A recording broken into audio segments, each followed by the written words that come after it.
ഈശ്വര, ഞാൻ കണ്ട സ്വപ്നം വേറൊരു വിധത്തിൽ സംഭവിച്ചല്ലോ. അനൂപേട്ടനാകെ ഭയന്നിരിക്കുക. തൽക്കാലം അതിനെക്കുറിച്ച് അനൂപേട്ടനോട് പറയാൻ പറ്റില്ല. ധൈര്യം കൊടുത്ത് സമാധാനിപ്പിക്കണം. അത് മാത്രമേ മാർഗമുള്ളൂ.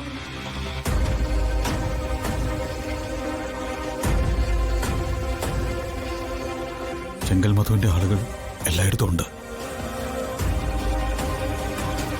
റിമാൻഡ് ചെയ്ത് എന്നെ ജയിലിൽ കൊണ്ടുവന്ന അവിടെ വെച്ച് എന്നെ തീർക്കുന്ന അവന്മാര് ഭീഷണിപ്പെടുത്തിയത്. അനുപേട്ടൻ വിഷമിക്കണ്ട. ഒരു ജയിലിലേക്ക് അനുപേട്ടനെ കൊണ്ടുപോയി ഞാൻ സമ്മതിക്കില്ല.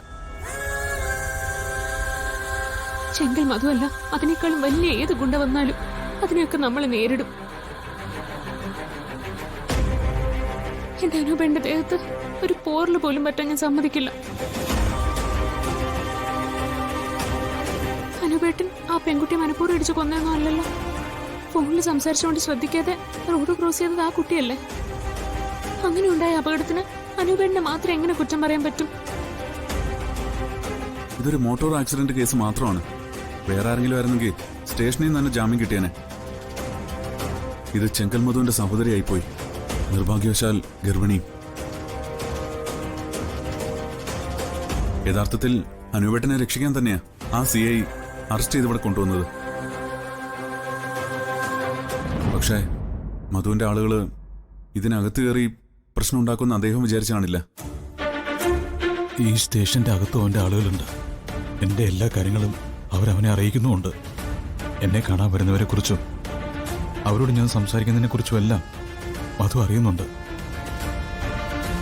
സച്ചി, സത്യം പറഞ്ഞ എനിക്ക് പേടിയാ. അനുവേട്ട, പോലീസ് സ്റ്റേഷനിലും ജയിലിലും ഒക്കെ കിടക്കാന്ന് കേട്ടിട്ടേ ഉള്ളൂ. പക്ഷെ ഇപ്പൊ എനിക്കത് താങ്ങാൻ പറ്റുന്നില്ല.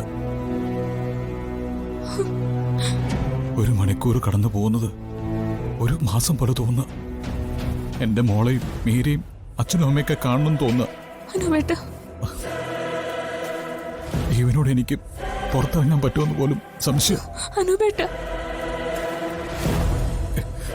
അവന്മാർ ഇനിയും വരും. എത്രയും പെട്ടെന്ന് എന്നെ ഇവിടുന്ന് രക്ഷിക്കണം. അല്ലെങ്കിൽ അവന്മാര് ഇതിനകത്തിട്ട് എന്നെ കൊല്ലും.